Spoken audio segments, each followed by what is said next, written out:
So in today's video, I'm going to tell you whether I believe that the Porsche Cayman S, the 987 version, can be daily driven.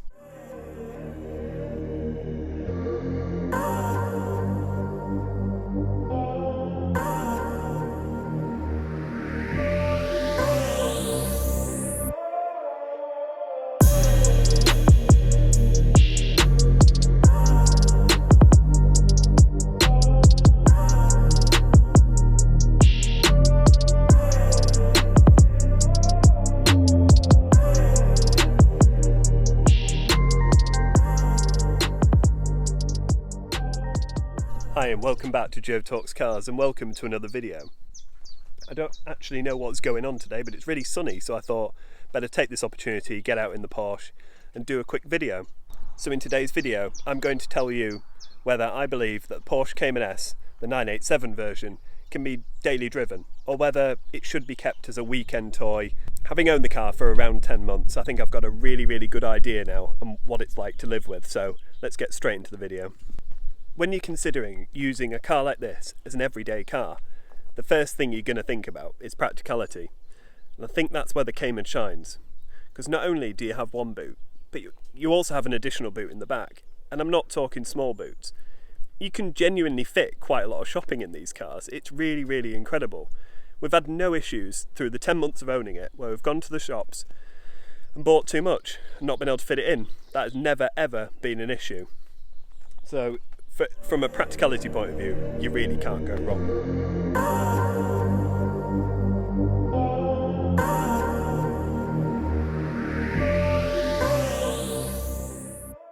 In addition to the practicality of the car, there's also the comfort. You don't want to be bouncing around in a car on these rubbish roads that we have in the UK and have your back broken when you're just trying to get to work. This car, with the sports seats fitted and the 19-inch wheels, would suggest that the ride quality wasn't actually that good. But from my experience, I found it to be really good actually. The roads around where I live are absolutely shot to bits, so it's not that the roads are perfect, it's just that the car is really well damped for these type of roads, and I've never had an issue with a bad back at all. Those of you who regularly watch this channel will have seen that I've recently been up to Scotland. The journey was over 400 miles, and I did it all in this car. My back never hurt once. I got out feeling refreshed. It was absolutely fine. Although the Scottish roads are quite a lot better than ours, sometimes it's just the distance that can affect your back, and after a while you realise that the car isn't as comfortable as you first thought. This just surprised me actually, and I found it brilliant. So comfort, really important thing with the daily driver, and I think the Cayman does that really well. Now unfortunately this is on to some of the bad points about the Cayman. So when you're living with it every single day, this infotainment system is pretty rubbish, to be honest. You can't plug your phone into it, you can't do anything. It's literally a radio, CD player and a CD stacker in the front. So not the most ideal thing if you're wanting to use it as a day driver, because if you're like me, you like your music, you want auxiliary port, there's just none of that. There's no way of plugging your phone in. Obviously people have bought those adapters that you can tune your FM radio into and play music through that, which I think is probably the way I'm going to go, because I really don't want to change this fascia because it kind of looks factory, and I don't like the idea of swapping that for like a brand new head unit, like a touchscreen thing, because they just don't fit right. They never do. I've had loads of issues with cars in the past where you buy that bit of trim that goes around the edge and it just flicks off and it just looks absolutely dreadful. So it's a bad point, but it's something that I'm living with, and I think, like I said, I'll get one of those FM radio adapter things because at least I can keep the OEM look but still play my music. A really brilliant thing about this car is if you're like me and you like your coffee, you need somewhere to put it. And these cup holders are genius. They aren't the most sturdy, they've got a bit of a wobble to them, but they will hold a coffee cup perfectly well. The suspension being quite firm, I would suggest that you keep the lid firmly on and that little bit, the sippy bit on the cup, get it pushed down so it doesn't slosh out, otherwise you'll end up with coffee everywhere all down here. But they hold all different variety of cans and bottles and all sorts, and they're absolutely brilliant. There's two of them. It's brilliant. So it does make living with it easier when you've got a decent cup holder. They're actually better than what they are in my Golf actually, so really good point for the Cayman there. Another amazing point on the inside Goes back to the practicality thing again. But there's a cubby hole here with a 9-volt socket, somewhere to hold coins, weirdly. I don't know why German cars are fitted with them. The glove box is pretty good, to be fair. And there's a pen holder. If anyone has ever seen one, the original Porsche pens that go in there, they're quite rare apparently. I've been trying to find one, but I guess they're very, very expensive. Inside each door, you've also got, I've got loads of tissues in here, and a brolly, but yeah, there's door pockets, which are great, and you even get like a little slot down here, which is really good for putting like your wallet in, or your phone, or something like that. So there's just so much storage in this car. It's obviously the same on the opposite side.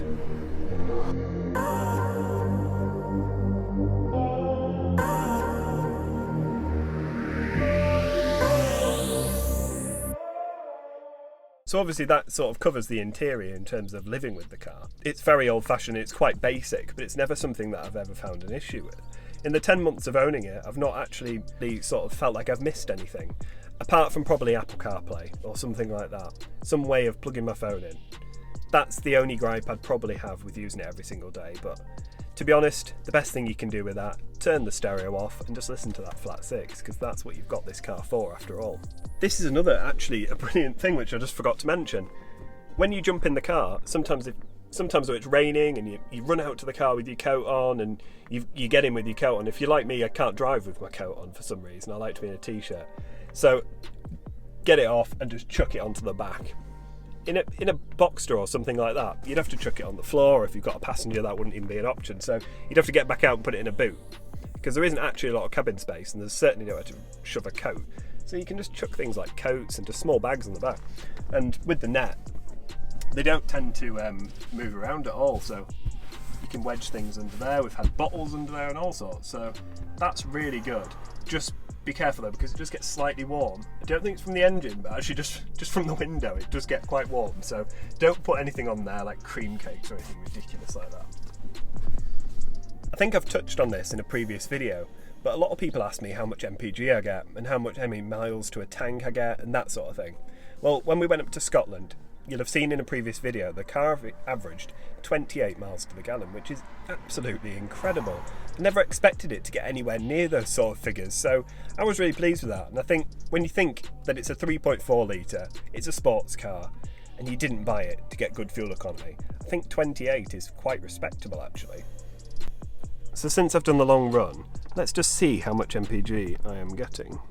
So it's actually getting more than I expected. We had a really, really steady run back, so 29.3, that's actually quite good. 58 miles until I've run out, so I need to sort that out.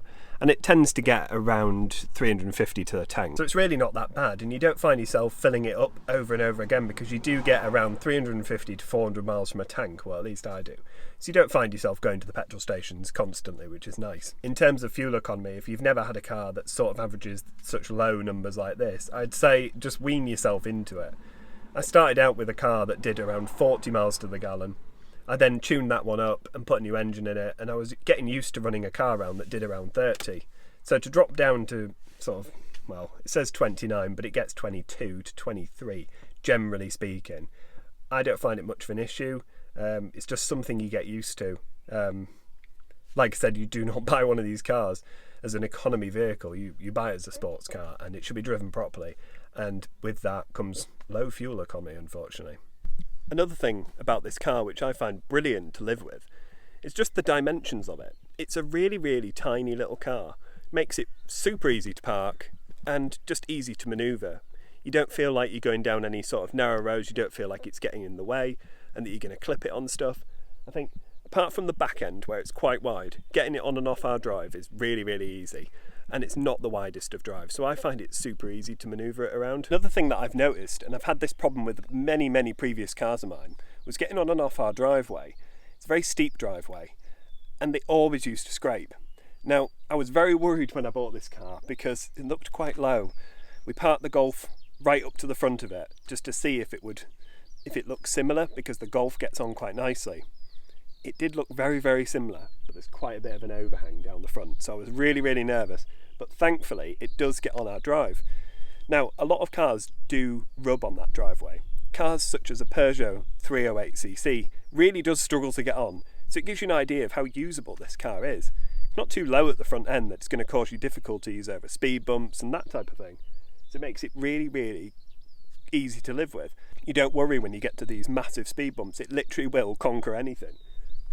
But when you actually look at the front of it, it is quite low, but not ridiculous. So you won't have that many issues on speed bumps. The gap between here, obviously, is not small. So the car looks really nice, but it's not stupidly low. I know a lot of people that have lowered them, and it does look a lot nicer with a lower ride height, but I couldn't live with that. I think the car is designed so you can actually use it, and for me that's the most important thing. A big plus to owning a Porsche Cayman like this one, especially the older 987 version, is the cost of actually buying the car is relatively low. I paid $14,000 for the car. Don't get me wrong, this is the most expensive car I've ever bought, but on the grand scheme of things, it's not loads and loads of money. You don't worry about it too much when you leave it places. And although it's an absolutely gorgeous car, it doesn't attract the wrong attention. You have people admiring it, but you don't have people wanting to sort of attack it. It doesn't blend in on a road, but it also doesn't stand out like something ridiculous like a Ferrari or a Lamborghini. It blends in, especially in this colour. It's really nice. So although I do worry about parking it on the roadside, which I try to avoid at all costs, and I do park it at the back of a car park at a supermarket, I don't worry about it that much. It doesn't attract that much attention. So, in conclusion, would I recommend that you daily drive a Porsche Cayman 987? Well, I would have to say yes. For the most part, I do daily drive this car. I take it to work, I go to the shops in it, we go on days out. We actually drove it to a distillery the other week in Scotland across like what can only be described as a rally stage. And it just always performs perfectly. It's been reliable so far and hasn't cost me all that much money. The things that I would say would put me off dailying this car would be wanting to take care of it and look after it and not let people sort of ding it and things like that. So if you're parking it in car parks all the time and there's no option to get near the back of a car park, that for me would be a bad point. Porsches are meant to be driven every single day, in my opinion. It's what they're designed for. Like we touched on earlier, they're not so low that you can't use it, and they're not impractical. So why would you put it away in a garage and only bring it out on weekends? I don't know.